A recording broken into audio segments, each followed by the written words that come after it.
Pra alguém te ouvir. Sabe por quê? Porque de graça ninguém ouve ninguém. Vai doer, mas eu vou dizer. A gente ouve todo mundo. Quem nos ouve? Agora para pensar comigo. Sabe o que a gente está fazendo? E eu não estou desmerecendo. Eu quero ser muito consciente. Respeito, honro, é útil, é tremendo e foi Deus que levantou.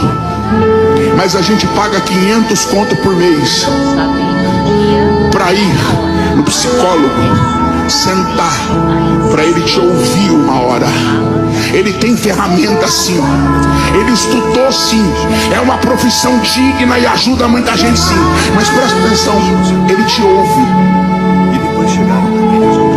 Você está pagando 500 reais e continue, ninguém pode fazer seu tratamento para alguém te ouvir.